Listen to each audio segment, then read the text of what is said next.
I was born on the west side of Buffalo.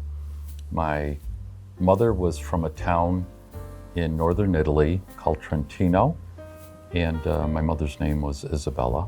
My father, John, born in Buffalo, but his parents were from the old country, south of Naples, and in a town called Picerno. I had really a wonderful childhood. When I was just over 2.5 years old, and I had a sister, and I still do, Mary Louise, my mother passed away. What I found myself was wrapped in love from my grandma, my nana, and my aunts, one of which was 10 years older than me, Mary Frances. And Mary Frances was just wonderful. She treated me like a little brother, and my father ended up getting married again to a lovely woman, Mary Rose, and he called her Rosie, and she adopted me and my sister and provided 4 more stepsisters to me. And she treated me like any mother would treat a son. So I grew up in a very Italian family. My grandmother lived downstairs, we lived upstairs. We would say the rosary every night. I went to School 49 on the west side, which is now the West Side Community Center, and then I went to Holy Angels Roman Catholic School. I was an altar boy, and when I graduated from grammar school, I started at Canisius. My dad, who used to work on the docks and the train, worked for the railroad, somebody bet him 10 hot dogs that he wasn't smart enough to pass a college exam, and my dad took him up on it and ended up paying off the bet because my father thought he never got accepted. Well, one day he and I are bringing newspapers from the garage to the front curb, because back in those days that's how they recycled. You brought the newspapers to the curb and the Buffalo News would come and pick them up, and something fluttered off the top of my pile, and he goes, "What's that?" I go, "Gee, I don't know, Dad." He looks at it. He like hugs me. He goes, "I'm accepted in college." So my father was in his mid-30s when that happened. He was still at the time working at Larkin Company, at night. And he ran in the house and told my mom, "Rosie, I passed. I'm going to college." She goes, "I thought it was advertising." So, because she couldn't read English, So all I remember is the next thing I knew, my father was going to college. And I come home, after a shift with a red and black jacket and dirty hands, wash up, get all dressed up, put on a shirt and tie and a sport jacket and go to college. And he would take me around, and I really got to appreciate education, and I became a teacher. And so I taught school. I taught elementary school when I was 20 years old. In fact, one of my 8th grade students is Father Joe Porpiglia, who just said grace at our St. Joseph's Day table. So I'm glad at least that was a good influence. I worked at M&T Bank for almost 30 years, and I worked in consumer lending. I was happy to have a job where I saw how a bank's funds could be invested in the community, in people's homes, in people's lives. And I looked at loans differently than the bank did, I guess. The bank looked at it as revenue. I looked at it as a source of investment. I had a call from a friend of mine who was at a college called Trocaire, and they needed a financial aid director. And so I went to work at Trocaire College, and Trocaire was just a wonderful experience. I was like the only Italian American on cabinet in an all-Irish school, and they treated me great, and it was really kind of cool. And the president, Dr. Paul Hurley, took a liking to me and told me he wanted to send me to fundraising classes because he thought I would be a great director of development. So he invested in me. I took a 10-week course, and I realized this is what I wanted to do for a living. And so I worked at Trocaire for 15 years and did lots of great things with a terrific team. And one of the things I'm most proud of is I got to meet Russ Salvatore through a good friend and a wonderful artist, the late Dr. Vito Ruggiero Lally. And after meeting Russ wanted to know more about the college, and the rest is history. Russ ended up building this place, and before this was built, he built us a college in the back. And it really touched me to see how somebody who never even graduated from high school cared enough about education to invest millions in a school. So that was just a great opportunity. When I retired from the college, I started my own fundraising firm, Vecchio and Associates, and did some work for the Naval Park, Ronald McDonald House, other small charities. And I ended up getting a call from a friend of mine, Janice Barrett, who is the president of Grant Builders. She goes, I want to go to lunch with you, this Dr. Francesco Jacobi, and the Honorable Salvatore Martocci. They're thinking about starting a cultural center and they need a fundraiser. Are you interested? I go, yeah, I'll talk to him. So we went to Mulberry's, had the biggest meatballs I ever saw. Dr. Jacobi laid out this grand vision, which I dare say sounded a little lofty. I said, you know what? This sounds like it's worth working for and worth investing myself in, and it was just the best thing I ever did.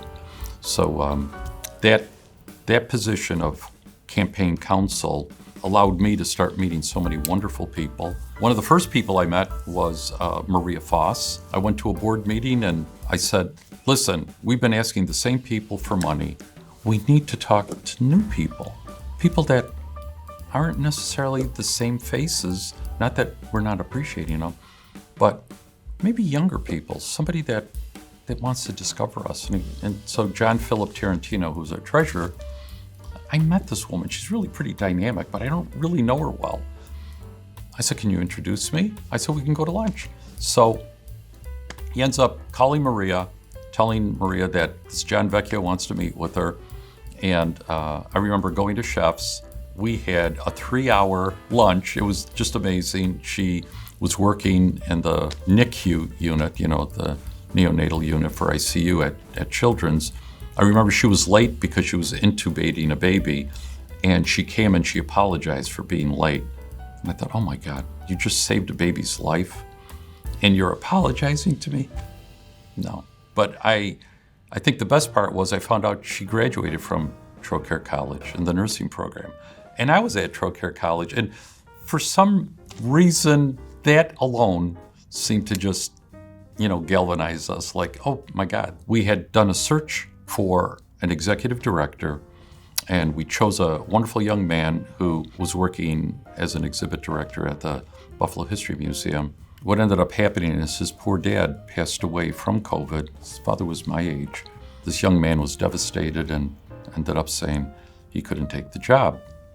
So I went back to Tony Masiello and I said, Tony, I think we should reopen the search. He goes, I think we found somebody. I said, oh, who? He goes, you. Tony, I'm running my own fundraising company. I don't know how to run a museum. He goes, you're perfect for it. I said, you know everybody. You started this from the ground up. He goes, don't say no. And quite honestly, I'm so grateful that I accepted that challenge, and I hope I've been worthy of it. Dr. Jacobi, when I met him, said he wanted to, raise money for this center. And he goes, I think all I need you to do is send some letters and that'll happen. And I remember telling him, Dr. Jacobi, if it was that easy, you wouldn't need to hire me. People are not going to give you their hard-earned dollar because you sent them a letter. They're going to invest in you because they know their gift is going to make an impact. They're valued, that you care about them as people. And it's something I've practiced. And when I met Maria, she was the only woman in my campaign original cabinet that included the late Tony Dina, Dr. Giacobbe, his sons Mario and Andrew, Mayor Masiello. We sat down. Maria she stood out. First of all, she's the only person in the room that had blonde hair. And secondly, she was the most vivacious person in the room. And she asked great questions. She wanted to be involved. A couple weeks later, we met for breakfast. She wanted to meet Dr. Giacobbe, and ask him some questions. And at the end of the day, she pulled out her checkbook, wrote us an amazing major gift, and got us started. And I'll tell you what, I knew then that I had a friend for life. It told me this has hope. We bought the building in December of 2019. And during that year, I started with committees, started talking to people, and we couldn't even get in the building. So, people are like, yeah, doctor's been talking about this for 10 years.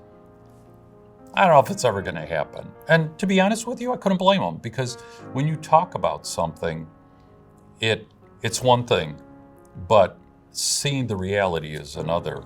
And to be honest with you, I wasn't always sure it was going to work myself. But amazing, we bought the building on December 10th of 2019. We were all excited. Doctor and I, we had $58,000 in the bank. The building cost us $50,000. We're like, okay, we just gave away so many hard-earned dollars. The journey starts. We get to the building. I go, do you have the key? He goes, no, I thought you had the key. I said, oh my God, we just bought this and we don't even have the key. So I called City Hall, and a gentleman by the name of Curtis comes down about 25 minutes later with the key, and I got this wonderful picture of Doctor and Curtis. So here's this old Italian doctor and this person of color, a key between them, and they're both hugging each other because he's so glad that now this place that he's come to be a caretaker for, Curtis from the city, is now really got a new home. And Doctor was thrilled that this dream of a lifetime was finally starting to happen. So that was a magic moment. And when we got into the building, all I could see is dust, water damage, spiders. It was just appalling. The courtyard was abominable. It was almost like, what did we get ourselves into? And I'll tell you what, adversity either makes you flee or jump in with, both hands and feet. And that's what we did. We started cleaning it up. I started bringing donors to see what it looked like. I took a ton of pictures. I've chronicled how that came together. And I will tell you this, I remember there was a day that Michael G. Lombardo, who was a former school principal in Kenmore, I think the first Italian principal in Kenmore, and he and Doctor are of a certain age, and they came into the building and they were surveying where things would be, like, oh, this is where the auditorium, this is where the story booth should be. So they're both standing next to each other doing this. And if I took a picture of them, right? If you look at the picture, it looked like they were performing an exorcism. And to be honest with you, maybe they were, because in the midst of all this rubble and twisted steel and water damage, and they were already looking ahead to the beauty of what it could be. And I was just touched by that. It's like these guys could see past all of this to the beauty that it someday will be. And basically they were standing in what is now the De Leo Renzi Cucina, the kitchen. And at the time you'd never know that's what it was going to be. But that was one of the images that it's seared in my memory. It was a great moment. It was like hope abounds. We're going to do this. And I'm often reminded, Tony Masiello stepped up to be our campaign chair, and former mayor of Buffalo, former senator, running his own firm now, and a volunteer, and he stepped up to lend his name to this great mission. And he's famous for saying something that I always remember. Italians don't get what they wish for. they get what they work for. And let me tell you, I never saw so many Italians work so hard, and non-Italians, on our behalf. That building slowly came to life. I said, Tony, this isn't the job I was looking to have. I was hoping to hire an executive director to work with. He goes, well, now that you got the job, be smart, hire a good deputy. And that's when a young lady by the name of Lindsay Lauren Visser came into my life. She was the communications and development director at the Theodore Roosevelt site, went to Canisius College. She worked at the History Museum, and she went to Oxford, England, got her master's degree in European history, came back, and I had a ball of enthusiasm working alongside of me. My son, Dan, has got a degree in journalism, volunteered to write narratives for our immigrant museum. And while he was there, he decided, I think I'll pitch in and help. And actually today, as I speak to you, she is now the new executive director, and Dan is now the deputy. And those two young people, in their capable hands, rest the hopes and dreams of the Italian-American community going forward. So I'm really honored. It was the honor of a lifetime to have this mission place their trust in me. And it was hard work. I rose to the challenge. I didn't do it by myself. You never do anything by yourself. I had a cast of great people that helped me. Wonderful volunteers, donors who, if it wasn't for donors, we wouldn't be sitting here talking about it. And young people like Lindsay and Dan. Tony Marie DeLeo, who was like the original board member. Tony Marie was a school principal at St. Margaret's. She said, I'll help out with some administrative work. She thought it was going to be for a couple months, mailing out letters. That was 2011. Here we are in 2023, and Tony Marie is our membership director and our language director. And language really was the cornerstone for what this entire mission was supposed to be about. And what's great is under Tony's leadership, we grew our membership from 184 people when I started to now we're past 1,300. I look at Lindsay and Tony and Dan and Rob DeGarry, who's now our guest services coordinator, and our newest member, Melissa Weiner. All these people help build this membership. It's interesting you get the accolades when you're the guy, but the truth is, it's like any other quarterback. If you don't have somebody to throw the ball to, you're not going to score a touchdown. I had a lot of great receivers to throw that football to.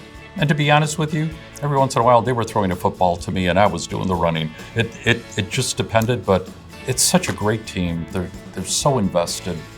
And quite honestly, I'm just so proud of, what we were able to start. You don't have to be great to start something, but you got to start something to be great. And that's what we all did. As I was stepping down and passing the torch to Lindsay Lauren and my son Dan to be executive and deputy directors, Mario Jacobi, president of our board, raised a glass of champagne to me and told me that he was declaring on behalf of the board that I am now not the retired executive director, but the executive director emeritus. And that was just one of the nicest honors I could receive. And I'm touched by it. I will always treasure it. It was just a really sweet moment. I'm not ready to vanish off the face of the earth because I've retired. I still want to be an advocate for a mission that I helped establish and love. When they named me emeritus, it was just like one of the highest honors, and I'll treasure it forever. My sincere hope is that the seeds we've planted will continue to be watered. You don't want to invest close to $2 million plus into an adaptive resource and then not see it flourish. When I started with this organization, there were a lot of senior members who felt the tug of the old country, knew how important it was to be able to continue, to honor the legacy of their ancestors and our ancestors. And so when you do that and you promise people that we're going to invest well their hard-earned dollars, and then it happens, it's like a dream come true, right? But to sustain it takes just as much effort. So it's kind of like winning the Stanley Cup. You won it. You know what the hardest thing is? To win it the following year. And so my wish is that this mission, this tribute to our ancestors and so many hardworking Italian Americans be preserved, that it be sustained, that it continue with new life, that we've resurrected it and now I want it to go on. And I think the only way that can happen is the young people that we've drawn to the campfire now take up that cause and continue to do it. Dr. Jacoby's going to be 90 in a few days. He's done his part. So many people of that age have contributed. And now I've got a young team that's ready to move forward. I want to see the community rally around them. I want to see this around 100 years from now, because if not, it'll be a mausoleum.